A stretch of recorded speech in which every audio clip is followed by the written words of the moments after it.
magandang umaga sa inyong pong lahat dyan, mga kasamahan kong mga antingeros at saka naniwala sa mga material to spiritual po. Nandito naman po ako na magbablog ngayong umaga dahil po mayroon po tayong mga magandang set po na aking pakawalanan ngayong umaga. Ay mga matindi ito dahil mga antik po, mga antigong gamit. Ito po ay magandang mga gamit sa ating pang sariling depensa sa ating kaugalingon po, sa atong sarili. Dahil ito pong mga gamit ko ngayon, mga maganda. Anuhan ko na ito dahil ay nag-Disyembre ngayon. Talagang anuhin ko na ito. Matagal ko na itong pinag-ingat-ingatan pero inano ko na, i-vlog ko na. Palimusan ko po sa inyo lahat itong mga gamit ko. Kung sino po ay makagusto po, PM lang po kayo kaagad para kayo ay maka-ano sa aking unit, sa kong gamit, parang pangdepensa sa ating katawan. Kailangan natin po ngayon na mayroon tayong depensa. Sabi nga yung iba, yung pira, maano lang natin, mahahanap lang natin yon. Pero yung buhay natin, hindi na natin mahahanap kapag yan mawawala. Lalo na mayroon taong gustong kukuha sa ating buhay na wala tayong mga depensa. Mahirap naman yon. Kailangan may depensa tayo sa ating katawan po. Dahil yan ay depensa, kailangan natin yan. Lalo na yung mayroon tayong trabaho na hindi naman natin alam, may disgrasya. Ayun lang po, kailangan natin. So yun lang pong naniniwala. Pero lahat tao ngayon naniniwala naman sa ating mga gamit. Dahil yung taong na hindi naniniwala sa ating gamit, wala yun. Pero hindi natin yun masisisi. Dahil hindi sila naniniwala eh. Pero darating ang panahon, hanap-hanapin nila ang mga gamit natin. Kagaya gud sa mga sabi-sabi na itong mga gamit bigla lang mawawala. Pero sa bandang huli, hahanapin. Yun lang po. So ito po ang mga gamit ko ngayon na ipapakita ko sa inyo.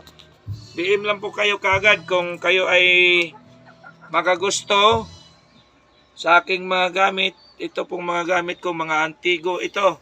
At saka hindi ko nagagamit ng mga dahil ito ay pinakamaganda talaga. So unahin ko po itong gamit na isa na kumpletong-kumpleto. Ito po. Isang kwintas po ito. Ito, isang kwintas. One eye po. Isang bibig, isang mata. Ayan, maganda yan. At saka ito, ditong ginagawa dito, hindi ito mga beads.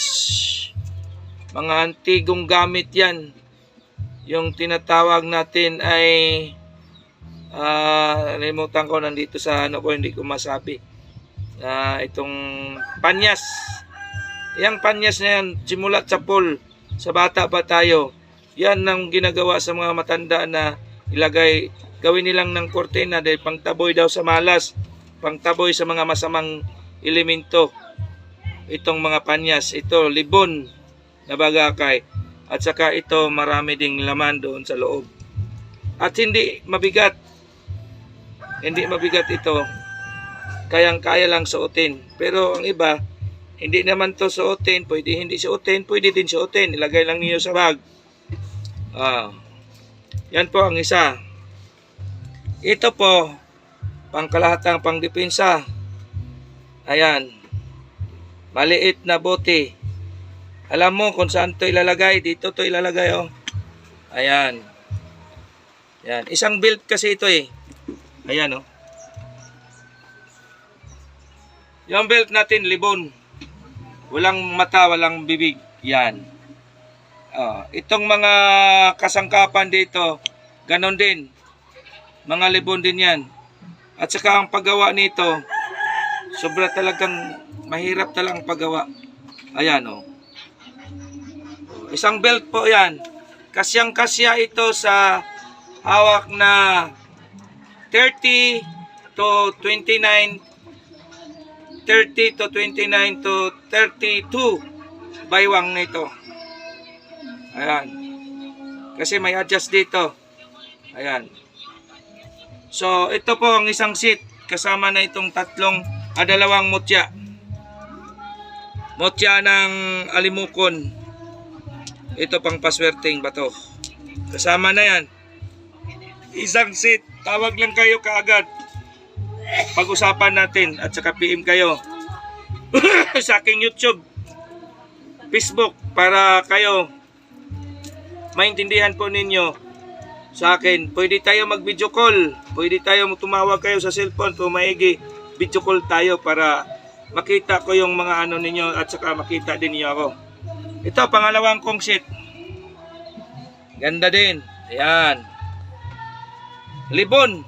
Mulang mata. Ayan. Kanyas. Sinukuan. Sinukuan bunga ng kahoy, sinukuan. At saka libon, bagakay. Ayan, isang set. Kasama na yung pang-akit sa ating negosyo, pang-amigos, pang-apply ng trabaho. Ito. At saka itong itlog ng tulabong. Kasama na yan. At saka itong malaking tinatawag nating impinito. Tagus ilaw yan ha. Tagus ilaw yan.